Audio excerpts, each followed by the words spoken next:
ขอเสียงหน่อยเด้อเนาะเพิ่มเสียงขึ้นเนาะเลเวลขึ้นแน่เนาะมีน้ำประปาให้บ่โครงการเฮาเนาะมีดึงเข้ามาฮอดดินเลยเจ้าพอดีลูกค้าคอมเมนต์มาว่า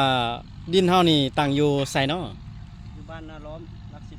19ใกล้บ่กับทาง13ไต่ดินเฮานี่ห่างจากทางเลขที่13ไต่เพียงแต่300เมตรเท่านั้นลูกค้าสามารถจ่ายสดจ่ายผ่อนได้บ่เนาะสามารถจ่ายสดจ่ายผ่อนได้เด้อตามเงื่อนไขของลูกค้าและเงื่อนไขการผ่อนเด้เนาะจักปีเด้เนาะเงื่อนไขการผ่อนบ่18 เดือนดอกเบี้ยเพียงแต่ 0% เท่านั้น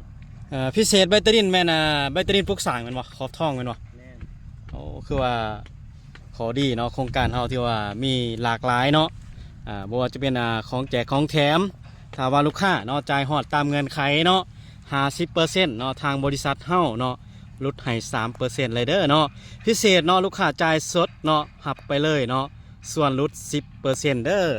พร้อมของแถมเนาะสามารถเลือกเอาได้เนาะ1รายการเนาะบ่ว่าจะเป็นกงเตอร์ไพ่เนาะหรือว่ากงเตอร์น้ำเนาะเสาลักหัวเนาะเลือกเอาอย่างใดอย่างหนึ่งเด้อลูกค้าเด้อเนาะสถานที่ตั้งเนาะบ้านนาลอมเนาะเมืองไซธานีนครหลวงเวียงจันทน์เนาะสำหรับดินเฮาเนาะดินตอนนี้เนาะติดกับทางปูย่างเนาะเส้นหลักเนาะทางหลวงเลยเด้อพิเศษเนาะภายในโครงการดินแบ่งขายทางบริษัทเฮาเนาะปูทางคอนกรีตเนาะทางกว้างเนาะ7 เมตรเนาะรถสวนกันได้เนาะ2 คันในลูกค้าเด้อเนาะดินติดกับโรงจักรโรงงานติดกับห้านค้าห้านขายเนาะทำเลธุรกิจในลูกค้าเด้อพ่อค้าเนาะเศร้าค้าขายหรือว่านักศึกษาเนาะประชาชนคนธรรมดาเนาะก็สามารถเนาะผ่อนดินเนาะกับทางบริษัทเฮาได้เนาะถ้าว่ามาคลิปนี้เนาะฝากกดไลค์กดแชร์เนาะกดติดตามเนาะพ่อค้าโศกพารวยในเด้อ